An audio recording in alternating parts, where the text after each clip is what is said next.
So here, just some of the questions and answers we have to see. Now, what we do is we pick up one or two questions from reading A, reading B, and reading C, and how to answer them best. That way, we are looking out to this chapter. So, here we have a question here. What is the question? The speaker says, I am a savage. Who do you think is a savage? The red Indian or the white? Why?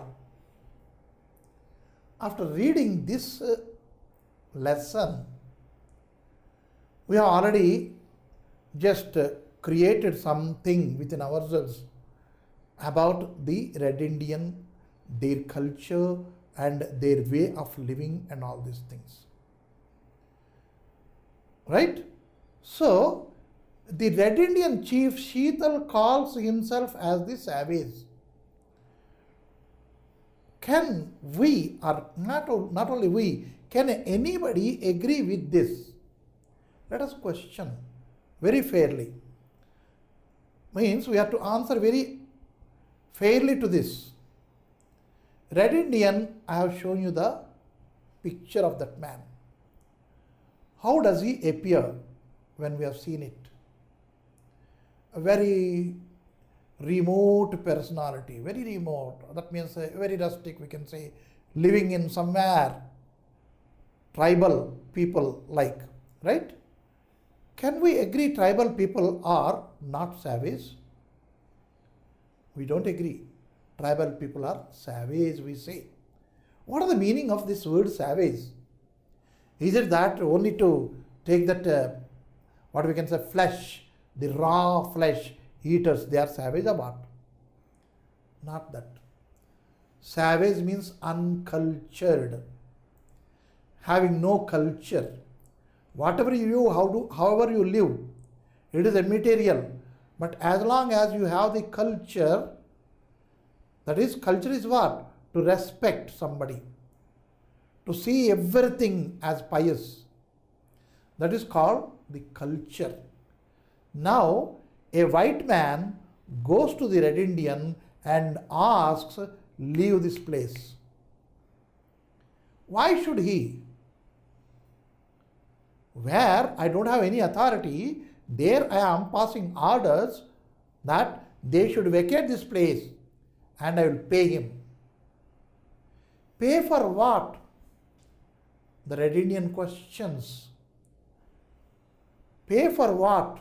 What can you pay for it? That which we are losing, for that, how much can you pay? Can you pay that much which we are losing here? You see, in a what manner the red Indian, who calls him as savage, he teaches a lesson to a white man. The white man thinks that he is very civilized. The opposite word of civilized is savage. Now there are two people here. This man who calls himself civilized, he asks this man to vacate his motherland, his mother dwelling, I can say. Right? And what he assures is, he is going to give a very good place for them and whatever amount he wants. Who is savage here? Question is that you have to think about and answer it very nicely. We can answer. The red Indian chief, Sheetal, calls himself a savage. But on going through this lesson and his speech, whatever he talked to us or talked to the civilized community, it appears to be very, very, very precious lesson. You need not to put very, very, very, very precious lesson he taught. Calling himself as a savage means very sarcastically he is putting, I call myself savage, but I have this culture. I can respect my land. I can respect my water. I can respect the sap in the trees. I can respect the warmth of my pony. I can respect the deer. I can respect the eagle as my brother and sister. The flowers, I feel they are my sisters. See how cultured he is.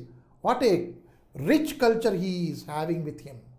How can we call him as a savage? Rather, we are the savage people who just making him going into the remote areas, hilly areas. We are just pushing him and we are compelling him to be there. Are we savage or he is savage? I can call we are savage. That is, the white man is savage. So this question, when I gone through it, is really we have to know what to write for here. It is an open kind of question. You have to put your opinion over there. So we cannot formulate any other opinion than this. We have to call him as most civilized, not savage. Though his appearance is such, though he may not be under the pant, shirt and tie and shoe, he may be having some other dress code with him, right? Seeing the dress code, we cannot tell that he is the savage. Though we have the boot, suit, coat and the tie and everything hat, our thinking, right, our manner to show the manners to others, with these a person becomes savage. Now the white man who asked the red Indians to vacate that their land and go further somewhere, he is savage because he doesn't have any kind of authority over the land. He cannot order, command or lucrate anybody to leave that area, that their lands and go away. In many occasions he said, can you ask your children not to spit on the earth because this earth contained my forefathers? Can you ask them? A question where the white man doesn't have any answer. And can you do certain thing that this clear stream water is not polluted in the future? Where the white man has no answer. And can you enjoy the fragrance of the flowers? I can say no. Why? Your noses are just habituated to take that stench which is coming out of the buffaloes which are getting rotten over there. You have killed our buffaloes for no reason. They are stenching over there, and your nose is got used to it. You cannot enjoy it. So if I cannot enjoy the nature, can I be civilized man? No, I am a savage. So in all these grounds, he proved that the white man is a savage. And though he calling himself as a savage, he says, I am above you. I don't call myself as civilized, but I am above you. I am superior to you.